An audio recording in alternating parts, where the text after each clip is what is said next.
livro Capitães de Areia é formado por 4 partes. A primeira parte, que é a carta de redação, começa com o Jornal da Tarde de Salvador, introduzindo quem são os Capitães de Areia e noticiando os últimos roubos que eles vêm fazendo. E o último deles foi o assalto à residência do comendador José Ferreira.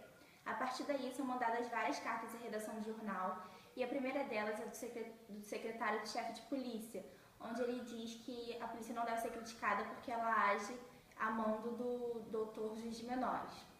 E em resposta ao secretário-chefe de polícia, o doutor juiz de menores ele manda uma carta dizendo que a missão dele é apenas julgar a pena dos menores. E muitos deles são mandados para o reformatório, mas saem de lá sem nenhum motivo. Então, a mãe de um menor que já foi para o reformatório, uma costureira, ela diz que o reformatório é um lugar horrível, que as crianças trabalham muito e apanham várias vezes ao dia. E o padre José Pedro, ele concorda com a costureira dizendo que o reformatório é um lugar realmente muito ruim. Então, o diretor do reformatório manda uma carta para o jornal alegando que as afirmações da costureira e do padre são falsas e pede para um redator ir lá no reformatório ver como realmente é o lugar. E no final dessa parte, o jornal publica em primeira página uma matéria dizendo que o reformatório é o lugar perfeito para os menores. A história começa num trapiche abandonado, onde antigamente o mar se estendia, mas foi tomado pelo areal do Caju Porto. Perto do trapiche havia um casarão abandonado que os capitães de areia se interessaram. Eles eram um grupo de crianças de 9 a 16 anos que viviam abandonados pelas ruas da Bahia. Pedro Bala era o líder e descreve no livro que, de tanto ele vagabundear pelas ruas da Bahia, ele conheceu todos os lugares e todos os bares e botecos conheciam ele também. Foram nas areias do cais que ocorreu a luta entre Raimundo, o caboclo, e Pedro Bala. O Raimundo ele era o antigo líder do Capitães da Areia, que essa luta culminou na saída do Raimundo do grupo Capitães da Areia e Pedro Bala estabeleceu como líder. O casarão ele era um antigo depósito de mercadorias, caracterizado com a presença de caixas, sacos e ratos. Perto do casarão, em uma parte do livro, fala que o professor João José, um dos integrantes do Capitães de Areia, ele estava lendo à luz de velas. Descreve também o modo como ele guarda os livros, num canto empilhado. Esse trecho, junto com a interpretação do leitor, pode significar uma função simbólica, porque remete ao cuidado e ao apreço que ele tem com os livros, deixando eles empilhados num canto do trapiche para que os ratos não tenham acesso e não roubam os livros. A função simbólica descrita anteriormente encontra-se no trecho. João José, o professor, desde o dia em que furtara um livro de histórias numa estante de uma casa da Barra, se tornara perito nesses furtos. Nunca, porém, vendia os livros, que ia empilhando num canto do trapiche sob tijolos, para que os ratos não os roessem. Pirulito dormia em um espaço no trapiche, onde as paredes formavam um ângulo e nas paredes haviam 2 quadros, um de Santo Antônio, que por sinal tem o mesmo nome dele, e diziam que esse santo era brasileiro. E havia outro quadro de Nossa Senhora das Dores, ali onde Pirulito fazia suas orações.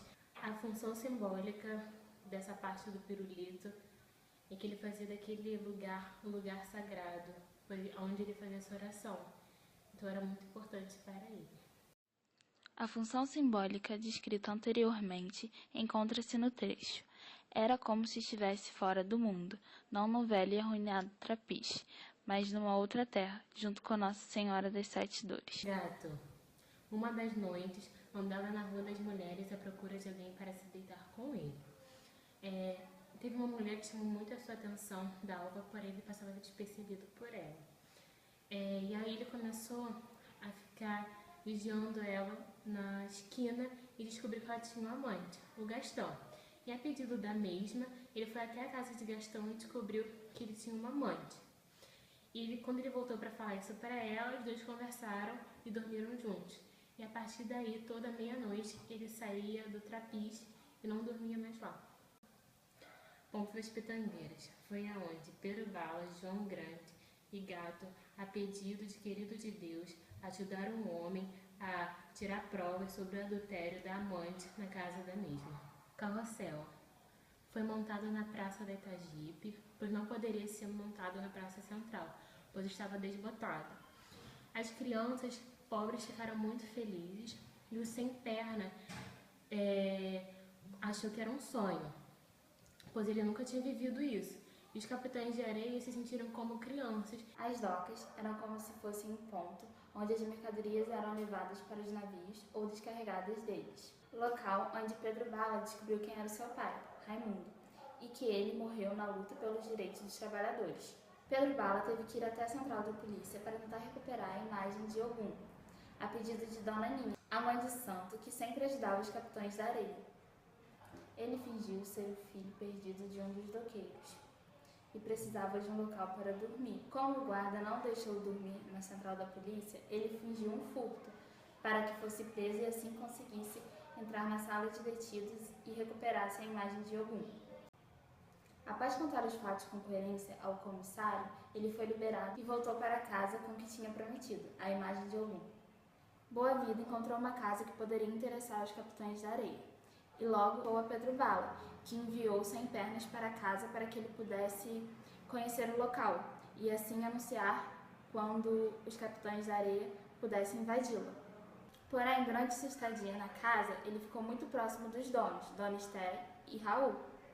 Sem Pernas nunca tinha sido tão amado e cuidado, porém ele sabia que devia muito aos capitães da areia. Por isso, quando Raul viajou, ele avisou ao grupo que pudesse entrar e levar o que lhes interessava.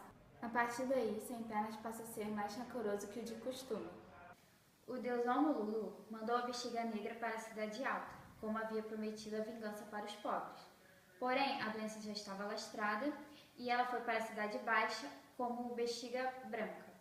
Com isso, as pessoas eram mandadas para o lazareto, onde elas poderiam ser cuidadas, até que um dos capitães de areia, o Almiro, contraiu a doença. Com isso, Pedro Bala não queria que ele saísse do trapiche, mas como ele tinha mãe, o grupo resolveu mandá-lo para casa. E o padre José Pedro prometeu que levaria um médico para cuidar dele. Porém, o médico denunciou o menino e o padre. Com isso, Almiro foi levado para o lazareto, onde morreu. No morro, devido à varíola, tudo passou a dar lugar às lamentações das crianças e das mulheres. Lá vivia Margarida, que faleceu por causa da doença, e tinha 2 filhos, Dora e Zé Fuinha. Logo, eles resolveram descer a cidade, e Dora estava em busca de um emprego. Porém, ela nunca conseguia, porque todos sabiam que sua mãe havia morrido por causa da Bexiga Negra. Até que João Grande, o professor, viram a situação dos irmãos e resolveram levá-los para o trapiche. Lá, Dora era muito cobiçada pelos meninos, e João Grande e o professor concordaram que todos deviam deixá-la em paz. Pedro Bala foi preso quando tentava furtar uma casa na ladeira de São Bento. Na polícia, ele não quis declarar onde os capitães de areia guardavam seus furtos. No reformatório, foi colocado num quarto onde não podia ficar em pé porque não tinha altura e também não poderia ficar deitado porque não tinha comprimento. Ratos corriam por lá, mas Pedro Bala não ligava porque ele já estava acostumado. Dora foi parar no orfanato Nossa Senhora da Piedade. O tempo que ficou lá foi o suficiente para acabar com a alegria e a saúde da menina. Ela estava sempre com febre. Quando podia, ela ia até as grades para ver o professor e João Grande, que sempre estavam por ali. Um dia recebeu um bilhete dizendo que Pedro Bala tinha fugido do reformatório e logo iria resgatá-lo. E ele fez como tinha prometido. Dora estava muito doente. A mãe de santo, Dona Ninha, foi chamada para fazer uma reza forte com o intuito de fazer com que a febre desaparecesse. Com a morte de Dora, a vida no trapiche muda. Cada personagem segue o seu caminho. Pedro Bala tornou-se um líder revolucionário para lutar pelos direitos das crianças. Sem Pernas se matou enquanto tentava fugir da polícia. Gato foi para Ilhéus com Dalva, onde tentaria ficar rico com uma vida de jogador vigarista. Contextualizando. Embora datada na década de 30, a vida dos capitães da areia ainda é realidade para muitas crianças que, por serem abandonadas e viverem nas ruas, muitas vezes são levadas a cometer crimes em prol da sua sobrevivência.